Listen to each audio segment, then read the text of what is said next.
Yeah. All right. Hello, everyone. Welcome to our last presentation in the Crossroads program series. My name is Christina Jerusik, and we have Dr. Brinda Willis here with us today to present her program. Now, Dr. Willis is a double identical twin from a family of 16 brothers and sisters. She was born and raised on a large farm in Attala County. Rooted in the fertile soil of her upbringing, Dr. Willis's love for people, the blues, and food all grew together to infuse her work with depth, empathy, and a unique perspective. A true reflection of her rich and varied experiences, education, and travels, Dr. Willis presents her subjects in a trademark double identical style with both truth and humility. She is a freelance author, public speaker, and a consultant, and is always learning and seeking new adventures. So I am now going to turn it over to Dr. Brinda Willis. Thank you again for being here with me this afternoon. Oh, you're welcome. And thanks for having me. We're going to talk about the Great Migration today from the fields to the factory when a large number of African Americans left the South and went north.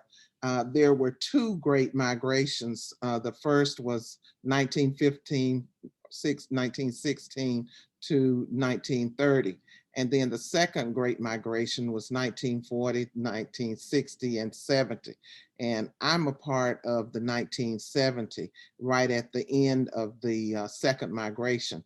And at that time, I was a high school student, and I was able to take the train from Durant, Mississippi to Chicago several times from the time I was about 15 years old until I went to Mississippi State and to Holmes Junior Community College. And at that time, I learned a lot about what was going on. But at the time, I really didn't have a grasp or a great understanding of what I was in the midst of. And it ended up that I was a part of the Great Migration because we were going to Chicago, leaving the fields here in Mississippi. And I had a brother at that point who had just gotten out of the Korean War, and he was in Chicago. So he had a lamp factory, and he allowed us to come and work at the lamp factory, and we would take the train. And on the train, of course, it was segregated at the time. And so we would have to pack our lunch so that we would have something to eat, because if we got on the train at about 6 o'clock in the evening in Durant, then we wouldn't make it to Chicago until the next day about 10 o'clock. So we had to have something to eat.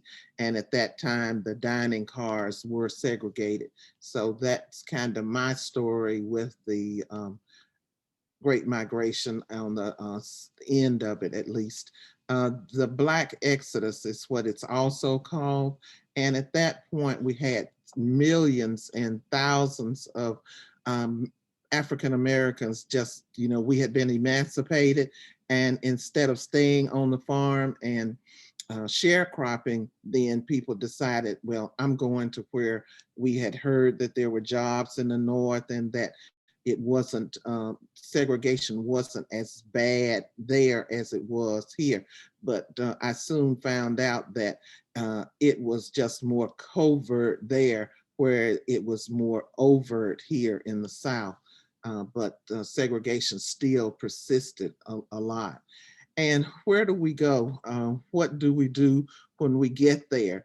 Do I want to leave the plantations, or do I want to stay?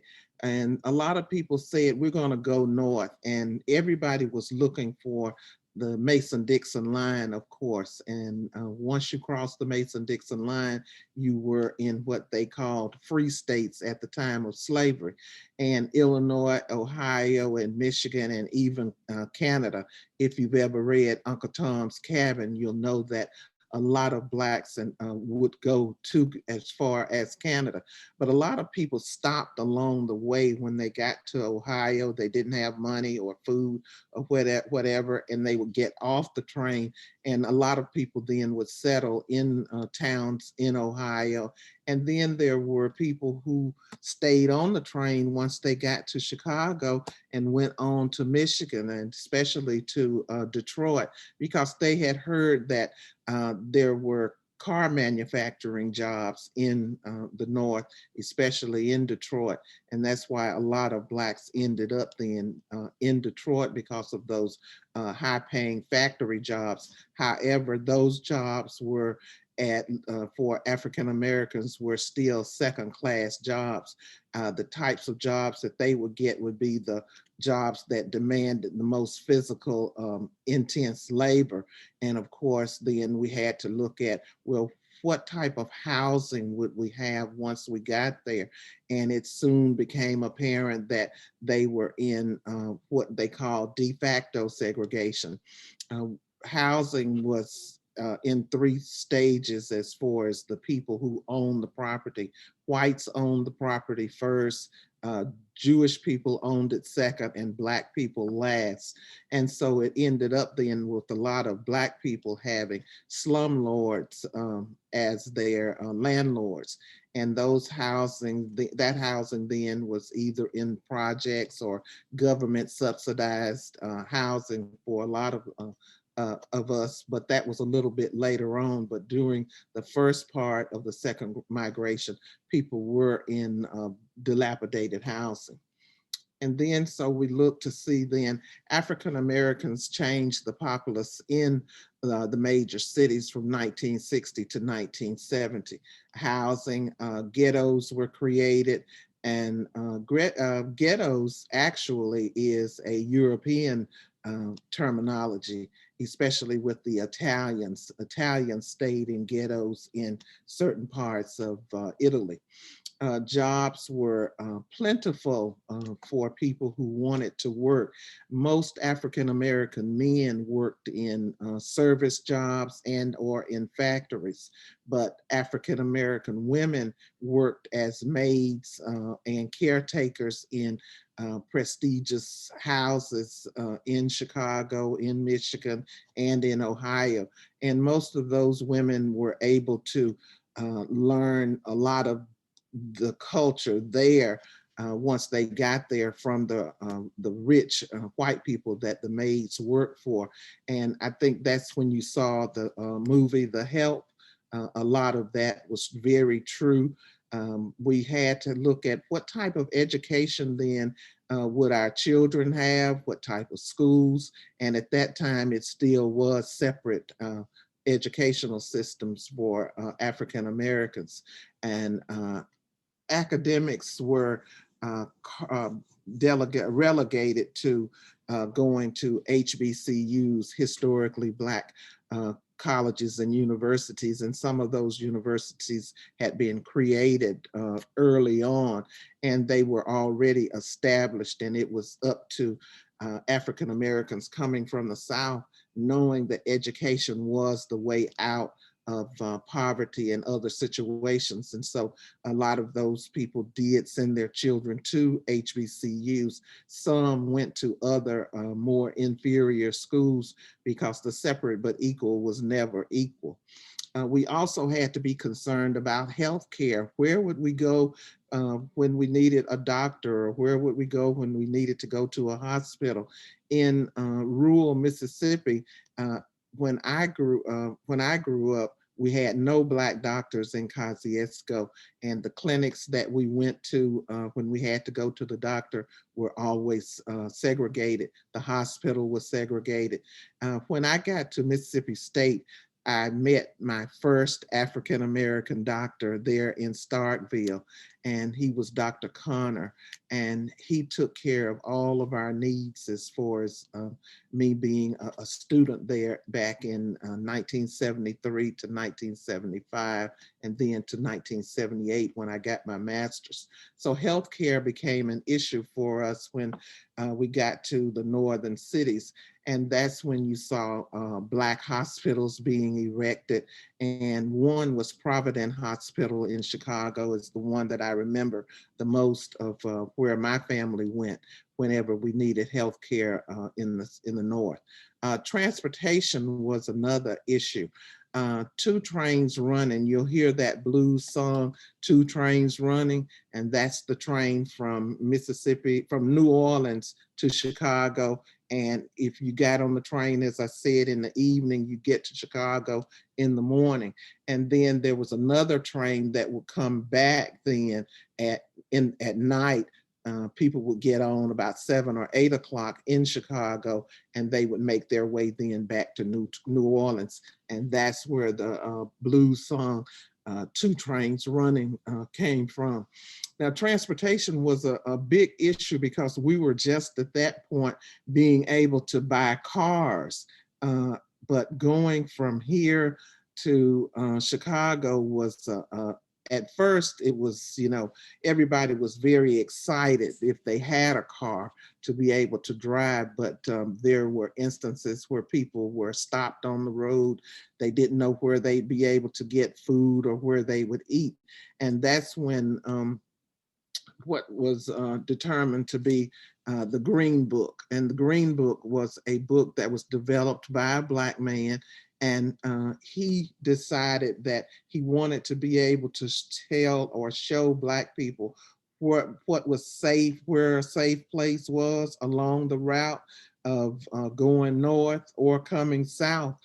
Where you could eat, where you could stop and rest, and where you'd be able to get gas, because in a lot of instances, we weren't served, and or we were served at the back door of any eating establishment and restaurants. The second migration, the Negroes were continuing to go north. And as I said, 6 million, approximately 6 million people went to places like Chicago, Cleveland, New York, Los Angeles, and New Orleans, of course, was always a place that Blacks were able to go to because there was a melting pot of people that were in New Orleans. So a lot of people stayed in New Orleans, and that's why you had such a Black concentration of people there. But when you got to Chicago and St. Louis, you saw a lot of, as I said, de facto segregation. And we had to be able to navigate our way around and through those type things, as I said, for housing, for health care, and for jobs, and for schools for our children. At the time when the second migration started, the Black press was there to tell our story. And we would have people who would read the newspapers aloud, because a lot of the people who had left the plantations in Mississippi and Alabama and Georgia and Texas, they did not know how to read, or it was very limited of the people who knew how to read. So a lot of times when people would get newspapers, they would read them aloud in church so that people would know what was going on around them. One of the papers that was very famous in Chicago was the Chicago Defender. And at present, I work as a contributing freelance writer for the Jackson Advocate newspaper here in Jackson, Mississippi.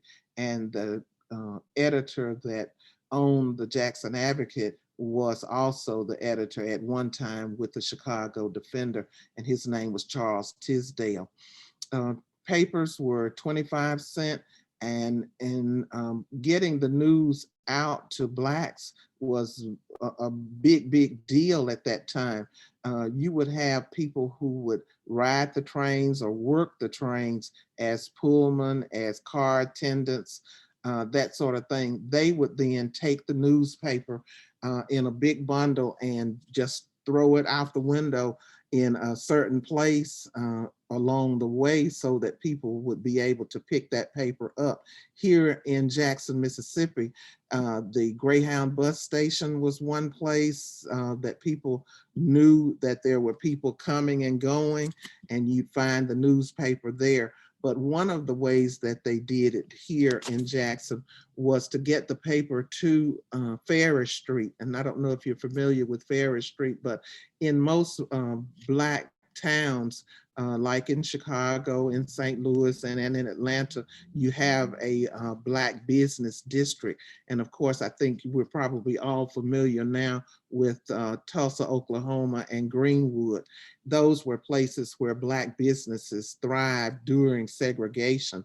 And so the Pullman that worked the trains then would make sure that these newspapers from the North got to the South, so they would have them on those Black streets, Auburn Avenue in Atlanta, Georgia. And that way Black people would be able to know what was going on around them in the South and in the North. And those papers were the Atlanta Independent, the Chicago Crusader, in the New York Amsterdam News, the Pittsburgh Courier. Those were some of the papers, and the Advocate in Baton Rouge. Anytime you see the word advocate in the name of a newspaper, that was a signal that you knew that that was a Black newspaper, that it was Black owned, and that it was going to have Black news that was pertinent to us and what was going on. Of course, in times of the 1970s, the FBI had Black papers and Black media under surveillance. They made sure that we were under surveillance for going in our church services. We were under surveillance in any type of civic and or social organizations that were formed at the time. And of course, there was a lot of German propaganda ties. They were saying that we had ties to the Communist Party, especially people like Martin Luther King. The Pullman Porters had the Stop and Drop campaign, and that's what they would do with those newspapers. And that gave a lot of information that was pertinent to Black people, especially to know where jobs were, how to get to those jobs, and to know who you would see once you got to the places where those jobs were. The Negroes changed the status quo when we moved from the South to the North. But in doing so, we took our culture with us, our art, our dance, our music, and our food. And that's why you see so many of restaurants that were catering to the food that Black people were accustomed to eating in the South. And that's when you had the origination then of soul food restaurants. We had our own dance. That's when you saw the Black theater started in Harlem, in New York, and some of the other places in Chicago, especially down on Michigan Avenue was predominantly white, but there were Black theater companies in Chicago and in other states. Politics, of course, played a big role in 1964 with the Voting Rights Act, because so many people had moved north then and had the right to vote in 1964 that gerrymandering then became a way to suppress the vote for African Americans being elected to office. But not only did gerrymandering affect the that part of our society, but it also affected how we were going to get insurance, because of gerrymandering creates what's called redlining. If you owned a house or any type of property and it was in a red line district, then it was very hard for you to get insurance on your property, or for you to get insurance for your car if your car was going to be parked at your home at night and it was in a red line district. Of course, once people started mixing and mingling in the North, then the issue came up then of the social makeup of the mixing of the races, even though that's something that had been going on forever in the South and in the North and other parts of the world. But when people got North, then of course that became an issue. And that's when you had books written like Native Son, that sort of literature started to spring up. We had other issues concerning shopping and buying and selling of goods, and we ended up with having to create our own places that we could shop, because in a lot of places, especially in the South, I remember that you couldn't try on here. There was a store here in Jackson, Mississippi called the Emporium.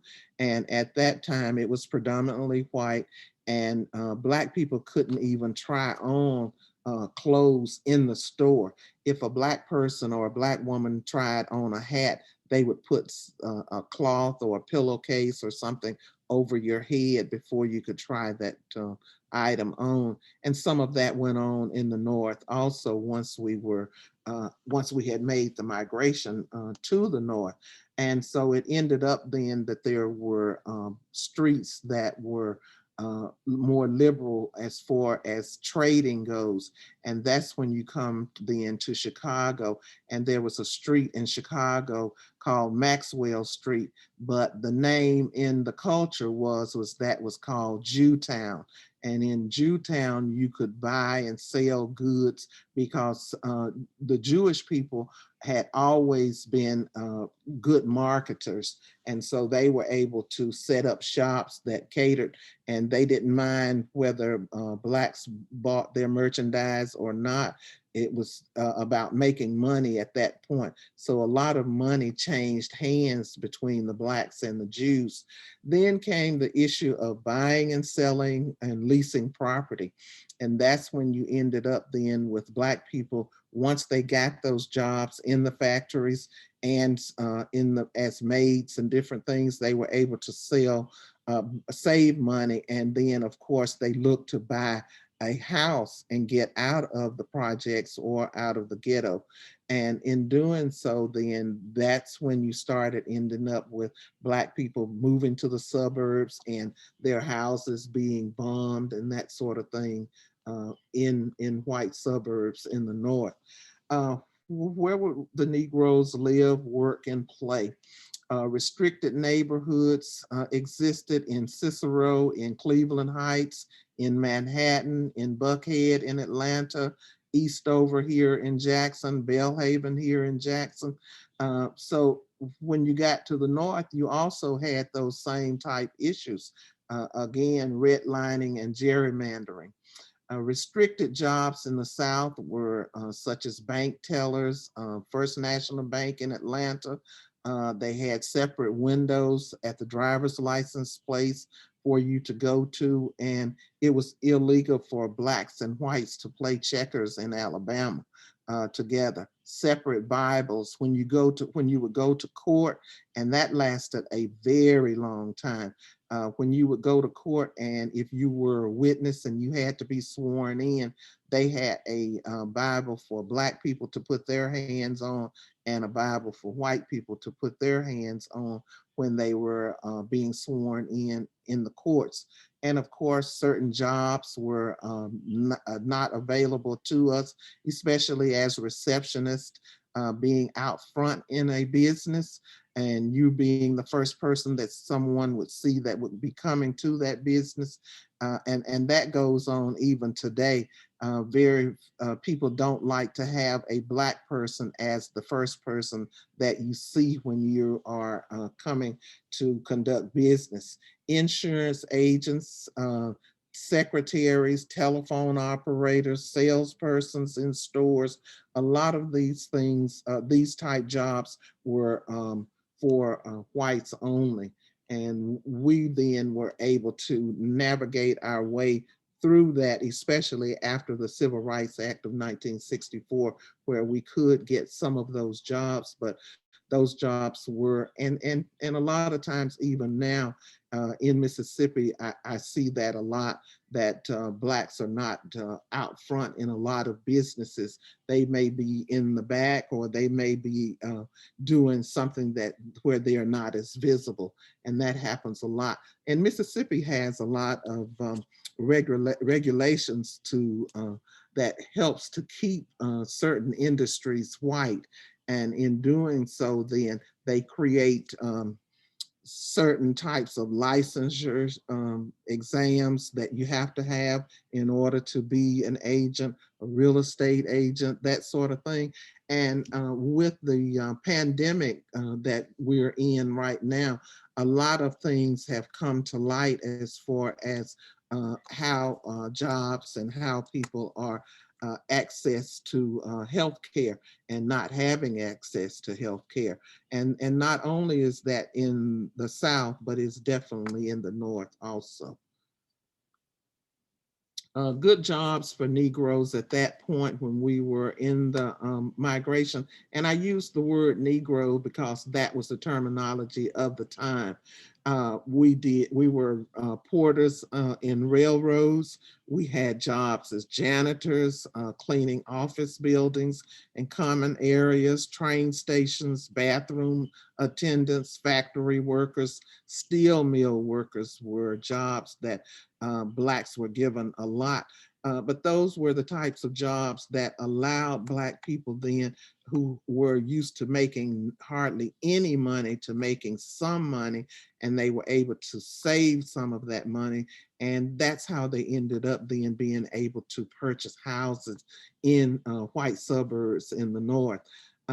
We were, the Black females were relegated to being male maids and domestic workers, servants, bellhops at hotels, ticket takers, ushers at movie theaters, hotel laundry workers, that sort of thing, dry cleaners. Those were the types of jobs that Blacks ended up doing once they got to Chicago, because those jobs didn't require hardly any education, and a lot of Blacks who had made the migration did not have education at that point.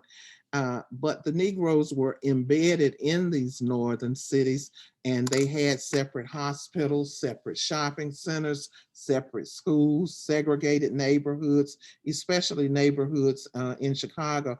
And I use Chicago as a backdrop for a lot of the things that I talk about, because that's where I was when during the 1970s. I was in Chicago a lot. And one of those segregated neighborhoods was the Bronzeville neighborhood. It was the Black Belt in Chicago. And of course, Harlem in New York was famous. Atlanta had a famous, Black part of town, but that was all still segregated. And now, of course, these are the places that whites want to come and find out more about. That's why when you're doing grants and things like that, I'm a grant writer also. And in writing grants, you see a lot of historic preservation has gone on in what used to be segregated neighborhoods. And that's when you have grants that then where foundations are making grants available through requests for proposals in Black neighborhoods. But housing probably was the main thing that Blacks had a major problem in attaining, and in doing so, a lot of violence took place in those towns in the North also. And I made reference to Tulsa, Oklahoma, and Greenwood earlier, and that was one of the places that Blacks had concentrated in and were able to function and create their own wealth. And of course, there was that whole town was burned down. That part of Tulsa, Oklahoma was burned down by a white mob at that point in, I think it was 1920, 22, 21, somewhere in there.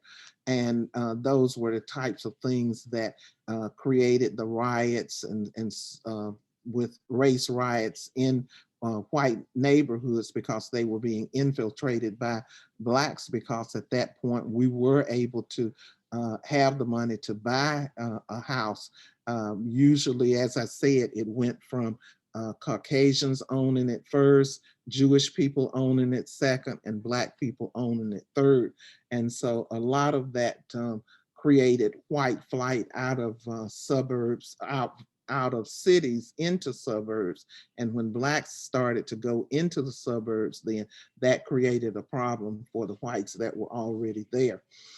Unions in factories was something that helped Blacks. It helped other immigrants also, especially the Irish. And the Irish were people that had immigrated from Northern Europe, and the unions were helpful to them, but they also ended up having to be helpful to Blacks also after the Civil Rights Act. And Blacks then were ending up being foremen and supervisors, which created a lot of tension on jobs, especially in the assembly lines in Detroit and in Chicago, places like that, Milwaukee, Gary, Indiana, Pittsburgh steel mills. Those were places that had a lot of tension for Blacks. Where do the whites go? Far north suburbs in Chicago. They went to private schools here in Mississippi. When we integrated my high school, my senior year was when we integrated here in Mississippi in 1970, 71. And instead of the whites still staying at the schools, they ended up creating academies and private schools, and you have a lot of those still that exist today. And they were also in the North too. Private white only hospitals, and again, restricted shopping, because once Blacks had money, disposable income, then of course they had to have somewhere to spend that money to buy goods and services. Now we're seeing a lot of what we call reverse migration. You have less or more problems. Retired African Americans are moving back to the South in rural areas and in urban cities.